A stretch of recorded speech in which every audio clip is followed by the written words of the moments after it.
संविधान राजेंद्र बोस का छठा भाग 154 154 का शब्द मनस मन मन मन शब्द से अंतकरण की बात कहते हैं। वैकालिक ग्रंथ में अंतकरण जो दिखता है वो दिमाग है, वो मन नहीं है, और जो अंतकरण है वो दिखता नहीं है।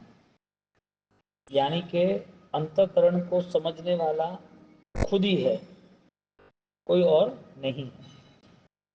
मन को यदि जो समझ लेता है तो उस मन की स्थिति से, सम्यक ज्ञान की स्थिति से वो मूलभूत निर्णय ले सकता है। एक सामान्य निर्णय और एक विशिष्ट निर्णय। सामान्य निर्णय भी मन के विचारों के द्वारा होता है और विशिष्ट निर्णय आत्मबलों के द्वारा होता है। तो निर्णय की जो व्यवस्था है वो एक जवाबदारी के स्तर पर होती है और सामान्य शॉर्ट विजन, सामान्य दृष्टि के कारण होती है। लेकिन जब विशिष्ट दृष्टि आती है तो श्रेष्ठ दृष्टि का मूलभूत कारण आत्मबल है। यानी कि श्रेष्ठ दर्शन, देखने की क्षमता, और क्षमता के साथ आत्मबल पहचानने वाला वो उनके जीवन का अनुसरण। तो अंतःकरण से जो मन से होता है, सामान्य परिभाषा से मन की व्याख्या की तो मन से होता है। कोई व्यक्ति ज्यादा काम करता है, खुशी से करता है तो कि ये मन से करता है। कोई व्यक्ति इसको एक काम बार बार कहना पड़ता है, जबरदस्ती कर रहा है, तो कि उसका मन नहीं है तो क्या करेंगे, उसको करना ही नहीं है तो उसको कहने का मतलब क्या। तो जो सामान्य ज्ञान होता है वो अपने स्वार्थ या अपनी जिम्मेदारी तुल्य होता है। विशिष्ट ज्ञान होता है वो परिस्थिति अनुसार मनस्थिति को बलवान बनाकर आगे बढ़ता है। इसके लिए मनस शब्द से अंतःकरण, करण यानी क्रिया, अंत यानी गहराई वाली, जो गहरी क्रिया है, यानी कि जो तुम्हारे अंतर में पल रहा है। तुम्हारा मन कुछ और है, तुम कर रहे कुछ और हो। कथनी और करणी, मन कुछ और है लेकिन कर कुछ और है। कई बार ऐसी बात होती है कि उसको सामने वाली व्यक्ति पसंद नहीं आती लेकिन मीठा बोलना पड़ता है। अब व्यवहार कुछ और है और मन में परिणाम कुछ और है। तो यहां पर अंतःकरण से कहा कि तुम्हारी जो वास्तविकता है, तुम्हारा जो मन है वो क्या कह रहा है वो तुम तराशो। क्योंकि बाहर की दुनिया के जितने भी स्टेटमेंट, बाहर की दुनिया की चीजें तुम अंदर बसा भी लोगे तो भी तुम्हारे लिए कोई काम का नहीं रहेगा, क्योंकि बाहर की दुनिया का परिवर्तन संभव ही नहीं है। बाहर के पर्यायों में तुम कुछ नहीं कर सकते। रूपी और अरूपी में जो भेद कर सके वो स्वरूपी, रूपी और अरूपी में जो भेद करे। रूपी संसार है, अरूपी संसार मुक्ति है। रूपी संसार आत्मा से भिन्न सारे पदार्थ है, अरूपी ऐसा आत्मा है। तो रूपी और अरूपी में भेद ही न हो तो वो सारी चीजें विरोधाभास से देखेगा, और विरोधाभास के कारण, गलत निर्णय के कारण उसकी परंपरा गलत ही चलती है। इसके लिए मिथ्या अवस्था के कारण अंतकरण को न तरासे, अंतकरण को चेक नहीं करे तो वो सही मार्ग पर चल नहीं सकता है। तो एक व्यक्ति गलत यानी कि विरोधाभास से यदि कुछ चीजें स्वीकार ली है तो विरोधाभास उसका अंतःकरण जब तक बदलने के लिए तैयार नहीं होगा तब तक वो विरोधाभास चलेगा। जो व्यक्ति ने मिथ्या भावों से यानी कि गलत निर्णय पर वो चलता रहा तो वो गलत निर्णय कितना भी कोई समझाएगा, उसको बदलना नहीं है तो नहीं बदलेगा। तो अंतःकरण से एक स्वयं की दृष्टि का विकास, जो स्वरूप की दृष्टि है। अब रूपी और अरूपी जो भिन्न है उसकी देखने की दृष्टि को अंतःकरण कहते हैं। यहां पर अंतःकरण से, मन से चेतना का आविर्भाव होता है। यानी कि जो अंत है, अंतःकरण अंतिम है, जो वहां तक पहुंचने की तुम क्रिया करो। अंतःकरण, अंत कार्य, अंतिम कार्य। तो अंतिम क्या हो सकता है संसार का? जवाब है कि मुक्ति, जवाब है कि कर्म बंधनों से मुक्त। लेकिन उसकी पूर्व भूमिका क्या हो सकती है? कोई कोई कहे कि हमें मंदिर बनाना है, लेकिन मंदिर बनाने की सोच से तो होता नहीं। उसके लिए कारीगर लगते हैं, उसके लिए मूर्तिकार शिल्पकार लगते हैं, उनके लिए सामान ले जाने वाले लाने वाले ट्रैवल लगते हैं, सब चीज़ों के पीछे पैसा लगता है, काम डिवाइड करने के लिए अलग अलग यूनिट रहते हैं, उनकी पत्थरों की कूट कटाई मशीन रहते हैं, और वो लाने के लिए वापिस उस जगह पर भी वो जगह अनुकूल होनी वो जरूरी है। सब कुछ है, एक चीज से तो होता नहीं। तो मंदिर का अंतिम फल प्रतिष्ठा कब है? जब ये पूर्व भूमिका है तब। डायरेक्ट तो भगवान लाके बैठा नहीं देंगे अपन। हाँ, तो परमात्मा की प्रतिमा की स्थापना की पूर्व भूमिका में बहुत सारी व्यवस्थाएं है। अंतःकरण, अंतिम क्रिया क्या है, अंतिम चरण क्या है, अंतिम, अब उसके बाद कुछ भी नहीं, अंत हो गया, वो क्या है? तो कि वो तुम्हारा विशिष्ट ज्ञान है। इसके लिए देखने जाओ तो मन सन्नी अवस्था के आधारित है, और मन रहित अवस्था उसे असन्नी कहते हैं। तो यहाँ पर यदि सन्नी और असन्नी का भेद करने जाए तो सामान्य मानव जीवन श्रेष्ठ है, मानव जीवन में श्रेष्ठ आराधना है, मानव जीवन में श्रेष्ठ आराधना निरंतर है। ऐसे मन को सजग मन, यानी कि सन्नी मन लेकिन सजग मन कहेंगे। यहाँ हम सजग मन से, मन की भावनाओं से अंतकरण की बात करते हैं। एक स्थिति अंतकरण की, एक स्थिति श्रेष्ठ विचारों के साथ आराधना की है। श्रेष्ठ विचार के आराधना वो अंतकरण नहीं बन सकता।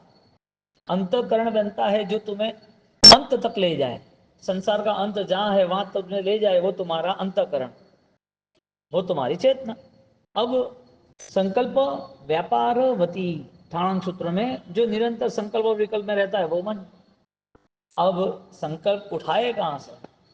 मन के जो विचारों का जाल बिछाया है, वो विचारों का जाल एक से बढ़कर एक बढ़ता कहां से जा रहा है? जिस व्यक्ति से तुम मिले नहीं हो वो तुम्हारे स्मरण में नहीं है, मिलने के बाद वो स्मरण में रहता है, चाहे वो सही हो गलत हो, चाहे व्यापार हो या रिलेशन हो, कुछ भी हो। तो जब तक उस चीज का अभाव था तब तक मन ने कुछ भी प्रवेश नहीं किया था। जैसे वो सामने आई, कोई व्यक्ति आई, कोई घटना आई, कोई चीज आई, सारी वस्तुओं को लेके मन ने कुछ स्वीकार किया, यानी कि विचारों ने एक नई यात्रा प्रारंभ की, सामान्य रीत से एक जाल बिछाई।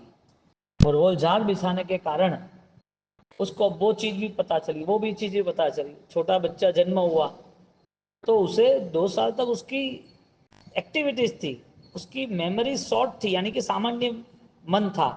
उसको खेलना मिला तो वो खेलता रहा, वो रो रहा था, उसको कुछ खिलौना दिया तो रोना बंद हो गया, वो रो रहा था, उसको सुला दिया तो वो सो गया, उसको किसी ने उसके साथ खेल खेलना शुरू किया तो हंसने लगा। उससे कुछ लेना देना नहीं है, 2-3 साल तक उसका तो ऐसा ही चलता है ये मेमोरी में। पर लेकिन जब जब वो माँ को पहचानने लगा, पापा को पहचानने लगा, दादा दादी, तो उसके पास एक विचार प्रारंभ हो गए। उस विचार की यात्रा बड़े बड़े होते होते तो पूरा संसार कैसा है, क्या है, किसके साथ क्या रहना है, कौन कितना पानी में, किससे क्या बात करनी, सबका मान निकाल देना, किससे खड़े रहना नहीं रहना, ये जाल पूरा बिछाता गया, बिछाता गया। और जब जाल बिछता गया और जाल इतना आगे चला गया कि उसे उसी चीज से कंसल्ट रहना है, उस चीज का स्वरूप क्या है या इस संसार की स्थिति क्या है, उसमें उसको कोई लेना देना नहीं। इसके लिए जो मन में संकल्प विकल्प यानी विचारों ने स्थान बना दिया है, उस विचारों के स्थान के पीछे विचार एक दिन, दूसरे दिन, तीसरे दिन उस विचार को न छोड़ने के कारण विचार नहीं करता है, फिर भी जो पहले 3, 4, 5, 10 दिन विचार किया था वो विचार का स्वभाव उसका मन तैयार कर लेता है। मन ने एक नया निर्माण कर दिया, विचार चले गए, लेकिन उस स्वीकार करने के बाद जो वस्तु या कोई व्यक्ति या कोई घटना हो या कोई भी स्थिति, उस विचार ने एक निर्माण कर दिया मन में कि हाँ ऐसा है। किसी ने बोला कि भाई ये नया बिजनेस स्टार्ट हुआ है और ये करना चाहिए, वो बिजनेस नहीं करेगा, करेगा और कमाएगा, शायद छोड़ भी देगा या कोई दूसरा उसका बेटा करेगा, तो 80 साल की उम्र में याद रहेगा कि मैंने वो बिजनेस किया था, बहुत बढ़िया था। बिजनेस नहीं, अभी विचार का स्तर नहीं है, कि मुझे वहाँ दुकान जाना है, वो पार्सल पैक करना है, वो माल मंगाना है, ऐसा कुछ भी नहीं है। लेकिन जो किया था ना वो दिमाग में स्टोरेज हो गया, विचार समूह तैयार हो गया। इसके लिए आज के दिन का विचार, जो व्यक्ति मिले उसका विचार, जो काम किया उसका विचार, सारी चीजों में एक बात बन गई, तीव्रता। जिसका लगाव ज्यादा रहा वो स्टॉक बन गया, लगाव नहीं रहा तो वो ऊपरी बन गया, लेकिन दोनों मन में तो है ही। और मन में होने के कारण हमारी स्थिति ये बन गई कि वो विचारों के द्वारा हम अंतःकरण तक नहीं पहुंच पाए। इसके लिए शुभ अशुभ वस्तु टड़े जे नट तणी माया, शुभ अशुभ संकल्प विकल्प वो सब एक ड्रामा है, बदलता रहता है। ड्रामा में रोल बदलता है ना सबका, ऐसा सेम तो होता नहीं। नया पिक्चर आया, नया ड्रामा, नया रोल, नई एक्टिविटीज, नए डायलॉग्स, सब कुछ नया नया रहता है ना। वो एक ही है लेकिन वो सब बदलता रहता है, विचार बदलते रहते हैं। वो खुद आत्मधर्म से स्वरूप ही अकेला है, लेकिन उसने जिम्मेदारी उठाई है कि मुझे रोल निभाना है, इसके लिए वो रोल उसे मिल गया। उसने सोचा है कि कसाई के कारण मुझे जीना है, जीना है तो संसार। अब एक दिशा पर संसार की लंबी यात्रा है, एक दिशा पर संसार की यात्रा नहीं। जिस यात्रा में संसार विशिष्ट है, यानी संसार की वृद्धि है, संसार कसायों से बढ़ता है, तो कसायों को मिलते जाओ और संसार बढ़ाते जाओ। एक तरफ संसार बढ़ाना नहीं, एक तरफ कसाय करना है, विरोधाभास। तो मन ने क्या किया, विरोधाभास वाली चीजों को स्वीकार नहीं किया, अपना लिया, लेकिन बदलने का भाव नहीं आया, समझने की शक्ति नहीं आई।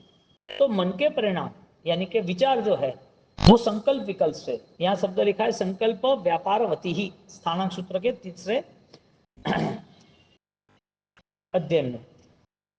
जो संकल्प विकल्प का जो व्यापार हो रहा है, उस व्यापार में तुम धर्म क्रिया करने के बाद भी सिर्फ पुण्य का योग बनता है, और पुण्य का योग वो फाइनली डुबाने वाला है। जिसको पुण्य की अनुकूलता मिली, पुण्य का उदय है, पुण्य चाहिए, वो सारी स्थिति उसके लिए इसके लिए डुबाने वाली थी कि वो पर्याय की दृष्टि से वो सब कुछ उसे ही मान रहा है, सब महत्व उसे ही दे रहा है। क्योंकि पुण्य यदि है नहीं होता, यानी कि पुण्य त्याज्य नहीं होता, तो भगवान नहीं छोड़ते, परंपरा में इतने योगी नहीं बनते, इतने लोग घर बार नहीं छोड़ते, इतने लोग त्याग नहीं करते, इतने लोग भोजन तप नहीं करते भोजन छोड़कर। तो ये किसके कारण हो रहा है, वजह क्या? तो पुण्य का उदय चाहे शरीर का हो, चाहे पैसे का हो, चाहे दिमाग बुद्धि का हो, चाहे रूप का हो, चाहे विद्वत्ता का हो, कोई भी पुण्य हो, वो पुण्य उसके लिए है त्याज्य है।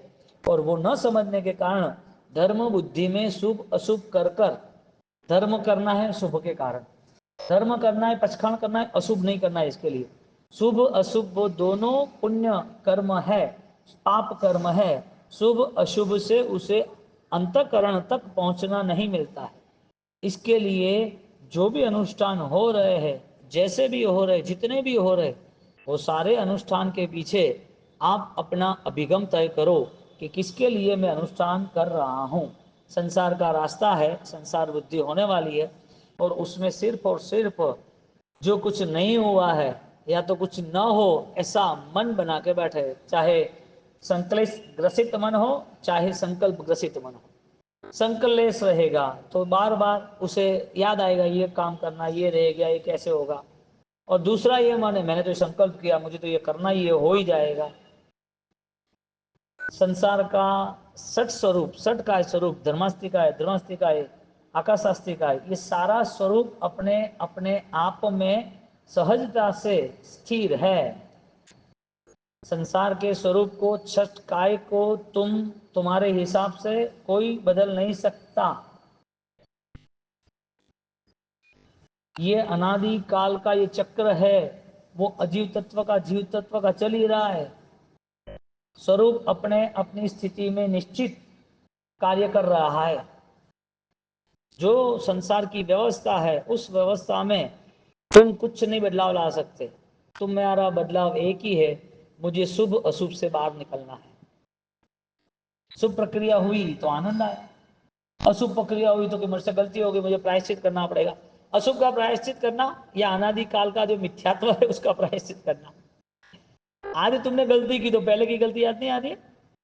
आज दोस्त दिख रहा है तो पहले इतने सारे दोस्त है वो नहीं दिख रहे। यानी एक ही चीज का प्रायश्चित करना कि अनंत का प्रायश्चित करना। अनंत तक पहुंचना है, अनंत का प्रायश्चित। अल्प तक रहना है, अल्प को ही सोचो। यहां ज्ञानी अधिकांश फल अध्यात्म से कहते हैं। अधिकांश, ज्यादा से ज्यादा बल मिलता है तो अध्यात्म स्तर से मिलता है। अब शुभ पसंद आ गया और शुभ में उसकी यात्रा शुरू हो गई। पुण्य पसंद आ गया, क्रिया में यात्रा शुरू हो गई। तो क्रिया प्रारंभिक अवस्था में यदि अज्ञान के कारण या मोह के कारण कर भी दी हो तो बोध कब होगा कि ये क्रिया का फल क्या है। मुझे क्रिया में जैसे बोध होगा वही क्रिया मेरे लिए अकर्तृत्व भाव छोड़ने वाली बन जाएगी। क्रिया में अब मेरा रोल नहीं है, अकर्तृत्व, शुभ अशुभ मेरे लिए हाजिर नहीं है क्योंकि मैंने रखा ही नहीं है। घर के अंदर कोई गेस्ट आता है, कोई पहचान गेस्ट है, पहचान वाले तो उसको बिठाते। कोई अनजान आदमी आया तो क्या करोगे?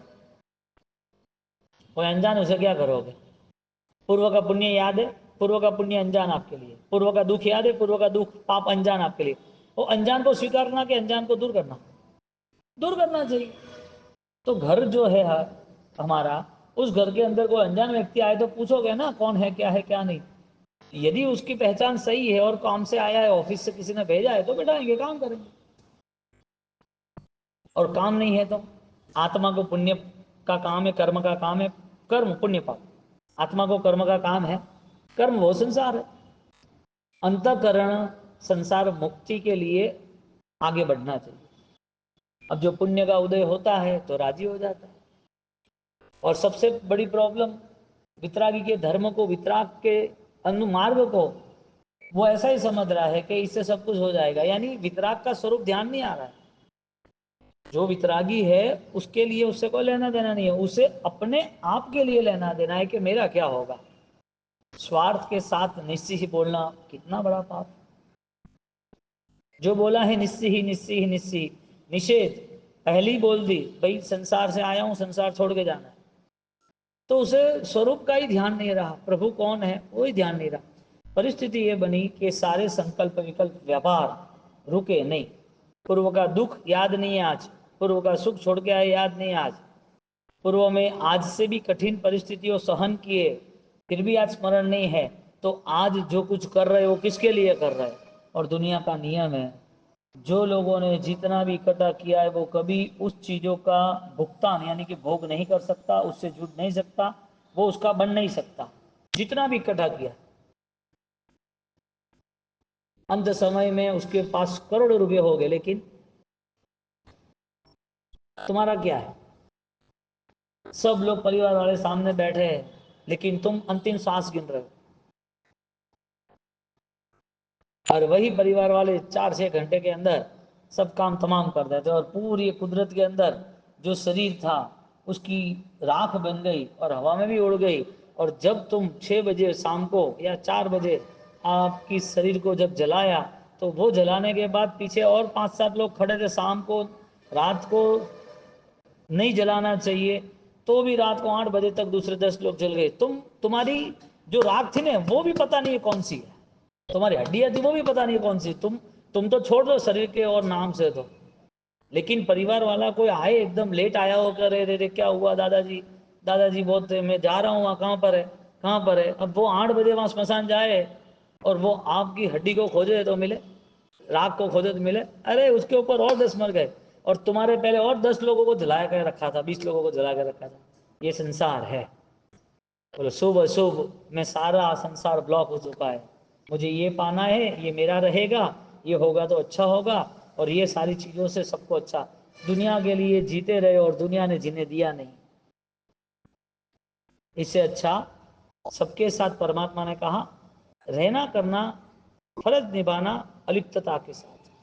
मन का जो भाव अग्नि के परिणाम है उसे सात्विक बनाना। हर घटनाओं में आपको साक्षी बनना, घटना को घटित नहीं करना, कोई भी अनजान को प्रवेश नहीं देना। घर में प्रवेश देते तो चोरी हो जाएगी, पुण्य और पाप को प्रवेश देंगे तो आत्मा के गुण चोरी हो जाएंगे, चले जाएंगे। तो आत्मा के गुण पाने का अवसर मिला है और गुण पाने के लिए धर्म सद्भाव से करने का और सम्यक ज्ञान से करने का ऐसा विशिष्ट बोध मिला है। अब ये सारी चीजों के बाद इतना अच्छा अध्यात्म बल का अवसर ऐसे ही गंवा देंगे? कौन कौन इस बल को निर्मित करेगा? यहां पर अंतःकरण, मन वाला अंतःकरण करेगा। चित्तम मनः विज्ञानम इति पर्यायः। अंतःकरण, चित्त, मन, विज्ञान, विचार आदि पर्यायवाची शब्द जो है वो है मन। मन ज्ञान है मनु बोधने वा मननम मन्यते वा अनेन इति मनः तेन मन उच्यते। विशेष आवश्यक में जो बोध कराए, ज्ञान कराए, मनन कराए, चिंतन कराए, जतन कराए, विश्वास कराए, ऐसी अंतःकरण की स्थिति को मन कहेंगे। अभी तक अनुभव नहीं कहा। चिंतन कराए, मंथन कराए, विश्वास कराए, हाँ, ये सारे बोध कराए, ये सब शब्द की व्यवस्था है, शब्द बोध की व्यवस्था है। शब्द के बाद विचारों में जो परिवर्तन आ रहा है उसकी व्यवस्था है। विचारों के बाद कुछ चीज कॉन्फिडेंसली एक्सेप्ट करनी, विश्वास, वो विचार की व्यवस्था है। अनुभव की व्यवस्था में हमें निरंतर उसमें मन से आगे हमें खुद को उस चीज से मुक्त होना है या मेरे गुणों से युक्त होना है, वो यात्रा प्रारंभ होती है। तो कहते हैं कि बोध हुआ है तो बोधवान स्थिति, ज्ञानवान स्थिति का बोध होना चाहिए, ज्ञानवान स्थिति का बोध होना चाहिए। क्योंकि पर्याय की एक एक गिनती करते जाएंगे तो सारे पर्याय छूटने के बाद पैसा छूट गया, स्वजन छूट गया, शरीर का मोह भी छूट गया, शरीर में आए दुख छूट गए, शरीर पे रहे थे सुख सोना घेना वो भी छोड़ दिया।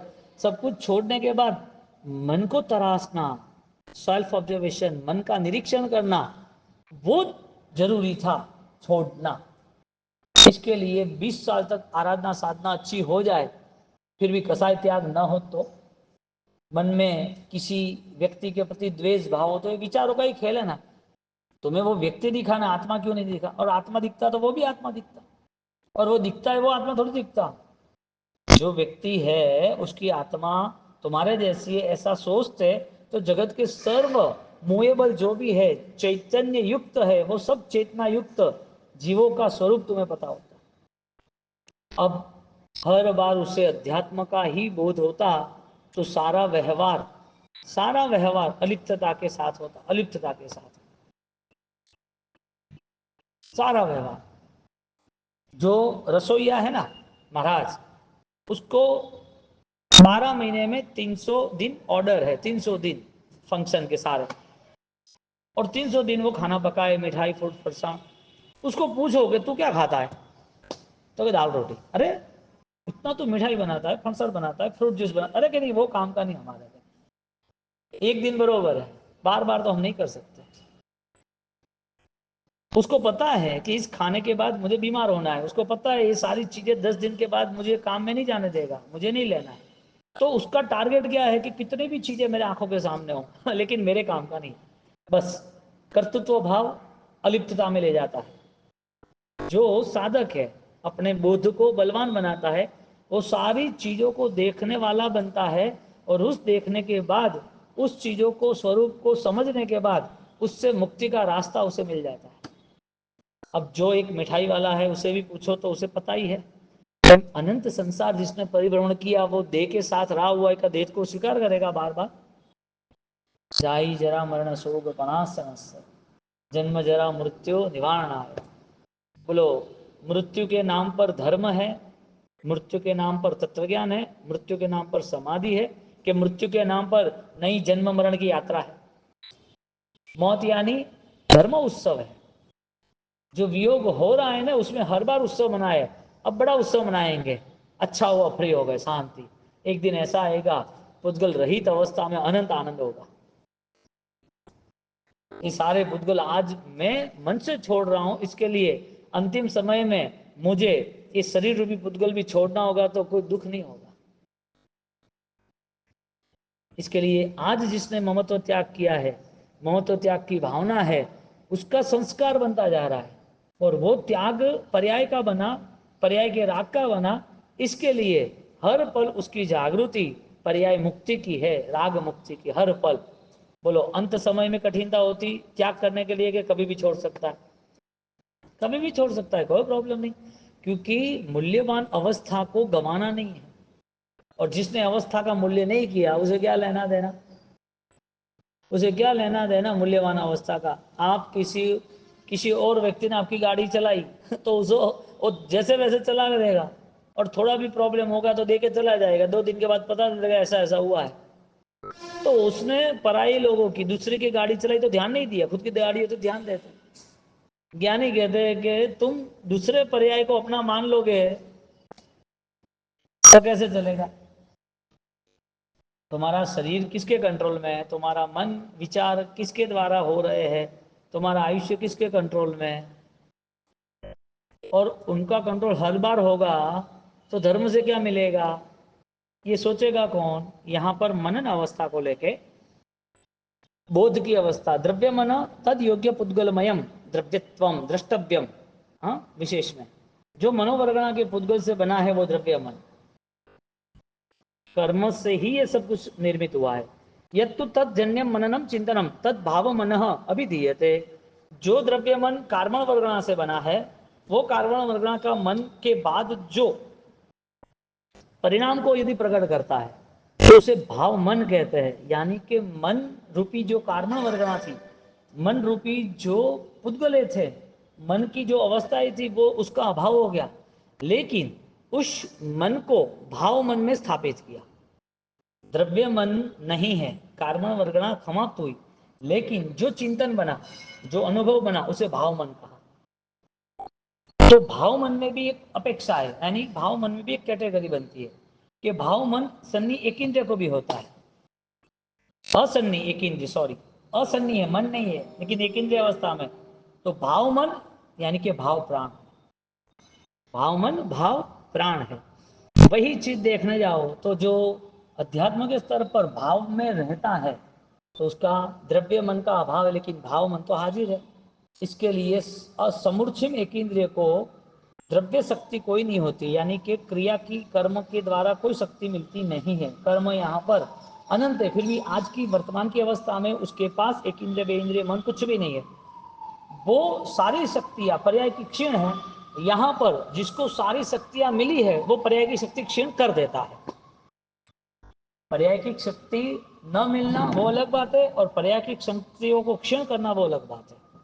अब पर्याय की शक्ति कितनी भी सिर पर चढ़ जाए, नाचे, उसे सीधा कवर कर देते हैं कि हमें इससे कोई लेना देना नहीं। इसी तरह भाव मन की यहाँ बात की, त्रिकाल विषय त्रिषु अपि कालिषु यथा योग्यम विषय तस्य यश्य तद यथा। जो तीनों काल के त्रिकाल विषयम त्रिषु अपि भूत भावी भविष्य तीनों के वर्तमान तीनों काल को जो परिभ्रमण करता है उसका नाम मन। मन को क्या बोला, मन माकड़ू। हाँ, मनडू की महीना बाजे हो कंथुजीना, मनडू की महीना बाजे, जिम जिम जतन करीने राखू, तिम तिम अड़गू भागे हो कंथुजीना, मनडू की महीना बाजे। मन को कहा तीनों लोक में तीनों काल में घूमता रहता है। अब देखने जाओ तो हाईएस्ट फास्टर कौन है, सूर्य की किरण हाईएस्ट अभी वर्तमान में। कितना भी सुपर बुलेट हो, या कितना भी फास्टर प्लेन हो, या कितना भी सुखोई का बड़ा प्लेन, कितना भी वेपन्स वाला प्लेन हो, रॉकेट लॉन्चर, हाँ, कितने स्पीड से जाए कि भाई ये तो 1 मिनट में तो 20 किलोमीटर चला जाता है, 1 घंटे में तो हजारों किलोमीटर चल जाता है। ऐसी कोई बात करे तो बोलना कि स्पीड है ना, ये वेपन्स की या सूर्य की नहीं है, स्पीड ये खोपड़ी की है, दिमाग की है। क्या सोच लिया, कहां से कहां सोच लिया, न लेना न देना, और पूरे दिन 24 घंटे घूमता रहता है। और जिसके मन में तीनों लोक के यानी कि भूत भावी वर्तमान तीनों काल दिमाग में लेकर बैठा है ना, उसको डिप्रेशन की दवाइयाँ और शुगर की दवाइयाँ खानी होती है। जो तुम्हारे हाथ में नहीं है, जो स्थिति पर्याय ने तय की है वो तुम्हारे हाथ में नहीं है। तुम्हें जो करना है वो तुम्हारा कर्तव्य निभाना, लेकिन वो होगा इस भाव से नहीं निभाना, यानी अलिप्तता के साथ। अब जो कुछ करना है उसके अंदर खुद जुड़ गया, इसके लिए दुखी हुआ, मेरे द्वारा होगा, मैं ही करूंगा। तो भगवान खुद लंबे समय तक जीते ना, भस्म ग्रह ही नहीं आता। भगवान जैसे कोई शक्ति अतुल बलित्वात ऐसा शब्द भद्रबाहु स्वामी ने लिखा है कल्प 12 सूत्र में। तो भगवान खुद ये पंचम जो भस्म ग्रह आ रहा था तो भगवान को कहा कि प्रभु एक पल का आयुष्य बढ़ा दो ना आप, एक पल का, और एक दृष्टि आपकी आ जाए भस्म ग्रह पर, तो जो भयंकर परिस्थिति आने वाली है वो 100% का जो पेन है भविष्य में 2600 साल का, वो सिर्फ 1% का हो जाएगा। ऐसा नहीं हो सकता क्या? भगवान खुद कुछ परिवर्तन नहीं कर सकते। जो द्रव्य जो स्थिति है उस स्थिति में जो निर्मित है तद भावी भविष्य थी तद योग्यता जो होने वाली है, तो फिर हम कौन ये कर लेंगे वो कर लेंगे। जवाबदारी निभाना हो तो आनंदित नहीं होना, न हो तो नाराजगी नहीं होना। कर्तृत्व जो जवाबदारी जो है वो निभाते रहना, लेकिन उस जवाबदारी में कहीं पर भी मन के तनाव और दबाव को रखना, इसका मतलब सबसे बड़ी आत्महत्या हो गई। देह की हत्या नहीं, आत्म की हत्या। क्योंकि मिट्टी के घरों में तू रहने चला गया, जो हालांकि ऑलरेडी 6-8 घंटे का ही टाइम है उसका, हवा आई पानी आई गिर जाएगा। मिट्टी के घरों में कितना रहना, संकल्प विकल्प में कितना रहना, कब तक रहना संकल्प विकल्पों में? अच्छा ही होगा देवगुरु धर्म के शरण में रहना, जैसा जिसका भाव जिसका योग्य। कोई व्यक्ति बहुत बड़ी चिंता पाल के बैठा है, अब उसका बेटा बीमार है और 1 साल से डायलिसिस हो, कुछ ना कुछ प्रॉब्लम है, उसको बच जाए 1 साल से परेशान, और वो मर गया। अब कुछ धर्म के वचनों से सुनना पता चला, 1 महीने तक 2 महीने तक शोक रहा, यादें रही, लेकिन शोक खत्म हो गया। फिर भगवान ने उपकार किया कि नहीं किया? कर्म ने उपकार किया कि नहीं किया? तुम्हारे जो धर्म भाव थे उसमें उपकार हुआ कि नहीं हुआ? 1 साल से जो तू परेशान था कि ऐसा हो रहा है ऐसा हो रहा है, मेरा बेटा ऐसा हो, जो आर्थ ध्यान था ना वो अब चला गया कि चलो, उसको इतना दुख था वो अभी छूट गया, उसने लास्ट में धर्म तो सुना, अब उसका कर्म भविष्य अच्छा होगा। बच्चे को देखकर, बीमारी को देखकर आत्मबोध नहीं आ रहा था, मन शांत नहीं हो रहा था, वो मर गया, और 2-4 महीने के बाद थोड़ा शांत हो गया, तो वो सारा मन अब जो पाप प्रवृत्ति वृत्ति से जुड़ा था वो अब नहीं जुड़ा है। जो भयंकर तीव्र शोक से जुड़ा था, तीव्र राग और तीव्र दुख से जुड़ा था, उससे मुक्त हो गया। बेटा मर गया, वो अच्छा या बुरा? बेटा मर गया, वो अच्छा या बुरा? ज्ञानी कहते हैं कि तुझे सोचना है अच्छा कि बुरा, संसार का स्वरूप है, इसके लिए उसमें कोई अच्छा बुरा होता ही नहीं है। संसार के स्वरूप में सही गलत जैसा कुछ होता ही नहीं है, तो चलता रहता है। तुम्हें लगता है कि सही, लेकिन ये तो होना ही था। तुम्हें लगता है कि गलत, लेकिन उसका कर्म का उदय था। तुम क्या करते हो वो देखो। दूसरे के कर्म उदय में, दूसरे के सही गलत में तुम्हारा निर्णय काम नहीं लगता। तुम्हारा निर्णय तुम्हारे लिए ही काम लगेगा, तुम्हारे लिए कोई दूसरा निर्णय भी नहीं कर पाएगा। तो विचार के स्तर पर देखने जाए तो उसका पिता सोचेगा कि बेटे बहुत दुखी था, समाधि मृत्यु हुई, अच्छा हुआ। पिता शोक मुक्त हुआ, यानी आर्त ध्यान मुक्त हुआ, यानी अवसर था ना, अब उसके लिए काम करेगा। वो अवसर काम नहीं करता, फेल हो गया अवसर अशांत मन के कारण। जो समय मिला था वो तो दुखदायी था, अब बेटा गया वो दुख, या मन की अशांति गई वो सुख। बेटा भी सुखी और वो भी सुखी। अब तुम्हारा कर्तृत्व क्या है उसमें? तुमने क्या किया? बेटे को बचाना था, तुमने कुछ नहीं किया। बेटा ऑलरेडी दुख मुक्त हो गया, तो भी तुमने कुछ नहीं किया। तो हमारा जो व्यवहार है वो भाव मन का, यानी कि 3 काल में जो मन परिभ्रमण कर रहा है ना, उस मन को जट जेल में पुर दो। हाँ, तेषाम शब्द आदि द्रव्याणाम ग्रहणम युक्तम, तो शब्द गंध रस स्पर्श आदि को ग्रहण करने वाला द्रव्य मन है। एक जीवा अणम मन है, जैसे जीव एक है वैसे ही मन भी एक है। चित्त से नाना व्यापार, चित्त से नाना व्यापार विकल्प माना आकुल से एकाग्रता अपादान है। मन के अनेक विकल्पों आकुलता मुक्त होकर एकाग्र पाना, वो मन की एकत्रीकरण है। आर्तरोध ध्यान अनुबंधी कल्पना जाल वियोग प्रथमा।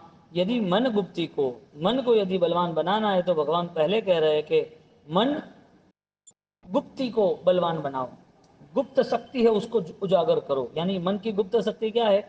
आर्द्र ध्यान रौद्र ध्यान के अनुबंधों से मुक्त होना एक, और सामान्य जो कल्पनाएं है उससे मुक्त हो जाओ, सामान्य कल्पनाओं से। चंचलता के कारण, एक सामान्य बात, चंचलता के कारण वो शाम तक घर की लेडीज वो तय करती है क्या बनाओ, ये बनाओ कि ये बनाओ, आधे घंटे तक तो निर्णय करती है ये बनेगा ये नहीं बनेगा। चंचलता, न लेना न देना, इतने टाइम से परिवार वाले क्या है क्या नहीं बनाना है, बस खत्म बात। लेकिन मन जो स्वभाव बन गया है चंचलता का, उस चंचलता में तो कहने का मतलब सामान्य कल्पनाओं से भी मुक्त होना, तो तुम्हें स्थिरता का एक स्वभाव, स्थिरता का बल मिलेगा। शास्त्र अनुसार परलोक साधिका धर्म ध्यान अनुबंधनी माध्यस्थ परिणति द्वितीया। धर्म रत्न प्रकरण के जो शास्त्र अनुसार हो, परलोक में हितकारी हो, धर्म ध्यान के अनुबंध वाला हो, माध्यस्थ भावों की परिणति बढ़ाने वाला हो, इसको द्वितीय यानी कि मन गुप्ति कहते हैं। कुशल अकुशल मनोवृत्ति निरोधे योग निरोधक अवस्थाई बिना आत्मरमता तृतीया। तीसरी बात कह रहे हैं, जो कुशल यानी कि सात्विक हो, अकुशल वृत्ति को निरोध, जो गलत अकुशल वृत्ति गलत सोच को कंट्रोल करे, ऐसी योग निरोध की अवस्था जहां होती है, योग निरोध में प्रवेश करके जहां परम आत्मा की रमणता होती है, वो तृतीय मन गुप्ति ही। मनो विषय वा योग मन योग, तो तीन प्रकार की यहाँ मन गुप्ति बताई है अलग अलग भावनाओं से। इसी तरह मन योग मनोयोग, मन का जो योग, शरीर मिला, कई ऐसे जीव है मन नहीं मिला, जो इंसान है शरीर मिला लेकिन पागलपन है, मन काम नहीं कर रहा है, सब कुछ अच्छा है लेकिन मन पापकारी है, अच्छा जीवन समझदारी लेकिन पाप के लिए, तो ये कहते हैं कि वो योग मिला है, उस योग से दूर होना है। सब मनस के जीवे है, ठाणांग सूत्र के चौथे अध्ययन में, उद्देश्य में, जो योग पुरुष मन से विचारों से विकल्प से मुक्त होता है वो मन योगी न, मन योगी कहते हैं। कई विहम मणम भनते, मन मन निवृत्तो अन्नता गोई माचो पन्नता। मनोवृत्ति को कितने प्रकार से, मनोवृत्ति कितने प्रकार की है, परमात्मा को गौतम स्वामी पूछ रहे, तो प्रभु कह रहे हैं कि गोविमा चार प्रकार की, सत्य मन, असत्य मन, सत्य अमृषा और असत्य अमृषा, जो निश्चित रूप से है। दंड भेदे ठाणांग सूत्र के तीसरे अध्ययन में, जो मन को दंडित करे ऐसे भाव से मुक्त होना। पर्याय भेदे है छठे कर्मगंध में, ऐसे मन के चिंतन मनन भावना वगैरह अलग अलग मन पर्याय अलग अलग प्रकार के भेद है, ऐसे मन को सजग बनाकर अध्यात्म में रहना।